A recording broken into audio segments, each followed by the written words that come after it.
All right. Just to start, you guys have four returning starters on the offensive line, multiple more than that who have played a game, but four main guys in Will Craig, Matt Cindric, Safel, McCade, whose last name I cannot pronounce. And I guess Val has played plenty. He started 20 plus games for you guys over the past few years. How is it to have that level of returning seniority on the offensive line going into spring? We have five starters, but yeah, Brandon Mello, who started last year, and Romy and Driscoll Driscoll and Romy and those guys. And Ben Coleman played a lot of football for us last year also at multiple positions. So we have a great amount of experience as an offensive line, throughout our depth chart. Yeah, it seems like a good problem to have when you're running through as many reps as it sounds like you guys are doing.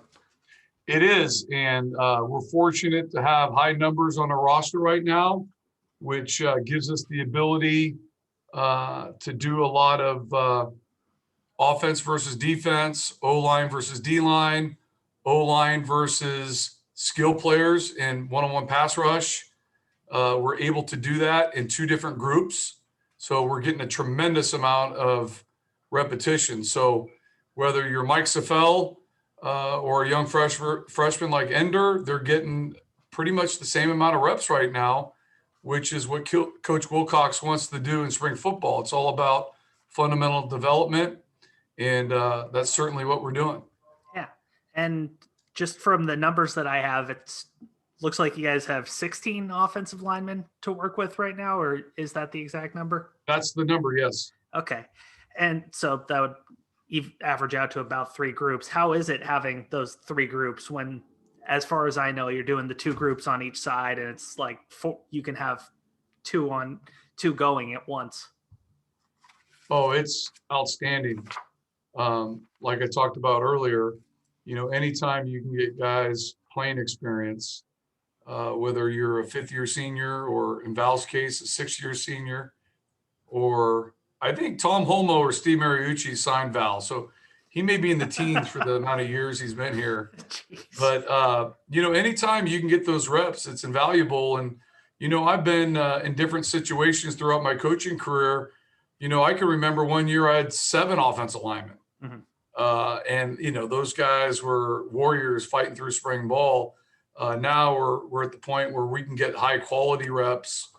And like I talked about earlier, is getting that development. And there's nothing like playing football for football players to get your development. Yeah. And we're going against a full defensive line. Yeah, so that also helps. That helps too. Let's see. I guess 8 defensive line healthy, but that's more than the maybe like 2 or 3 that were on the field at times last year. Well, yeah, and I mean, we count those outside linebackers too. We got to block those guys, Gotcha. And certainly the inside linebackers. So we have a great front 7 to go against every single day on both fields. Yeah. And in talking with Val and with Coach Musgrave last week, man, my dog is going insane. Get him the heel. Yeah, get him the heel. Hey, come on. There she goes. In talking to Val and Coach Musgrave this past week, they've talked about the increased amount of run schemes that you guys are putting in. And you guys had a specific base last year with some zones, some gap schemes, but how much are you guys expanding in that regard? Well, as we mentioned earlier, the more depth you have, the more practice you can do. And, we have some consistency with our players right now. It's not necessarily day to day like the season was with some of the challenges we had as a program. And so, last season we had to keep it really basic because from day to day to week, we really didn't know who was going to play. And so you had to prepare all your guys 1 through 16 like they were going to play. And when you do that, you prepare that many guys, you have to keep it very simple. Now, there is some advantages of simple, and that's where you can really work on your fundamentals and focus on those and execution of those plays. So We experienced that last fall. And as we progress here this spring, remember, we've had more spring practices Yep, you're in the black this year than we did last year. And so we're getting a lot of great stuff on tape, and we'll continue to expand the playbook. And it's exciting to see right now. And again, the great thing is with all these practices we're getting with all these different players, we're going to have some great teach tape for the summer. Yeah. And I want to more specifically ask about the right tackle position. I know Val's been playing there some. Brendan Mello has played there some. I know Ben Coleman can play there some. What's the battle at the spot shaping up to be like right now? Well, it's a competitive situation right now. Romy is getting reps at right tackle also. And as we progress through spring ball, we'll see how it shakes out. But right now, everyone's doing an outstanding job. And we're still in our installation phase. So we're not ready to make any decisions on depth yet. So, we'll see how the rest of the spring goes. And like I said, I just want to mention it's very, very competitive right now. And it's great to see. Yeah. And you have a couple of you obviously have the freshmen from last fall in Everett and Ender, as you mentioned. You also have the true freshmen who just came in, and Ryan and Bastion. How have those guys made the adjustment here? I guess only 6 practices in, but still here now. Well, they've made a great adjustment to college football. I mean, these guys are high school seniors in my mind. And so we want to take the progression very slow with them. Not only with the playbook and the schematics, but physically. I mean, they're going against older guys. And coming out of high school, Bastion had a season. So he's a little bit, had that extra year of hitting where Ryan did not have that. So, we just didn't want to throw Ryan in there and pound him. I mean, we want to make sure he builds up a crust, as they say, right? Mm-hmm. And so they both are getting a ton of repetitions. Ryan primarily is focused on the right guard position, and Bastion is focused on the left guard center position. Huh. I wouldn't have expected that. Well, centers are like catchers in baseball, right? You can never have enough of them, right? Yeah. And he is a extremely smart young man. He has good football IQ. And we always like to, if we have an opportunity to give him a shot at the center position and grow from there. The great thing about the center position is you're in the middle, and the progression of learning with calls and schematics can expand. And if you know the center position, you know the guard position. So that's kind of what we're doing with Bastion. And you're putting the smart guys there pretty much, as far as I can tell. Yes.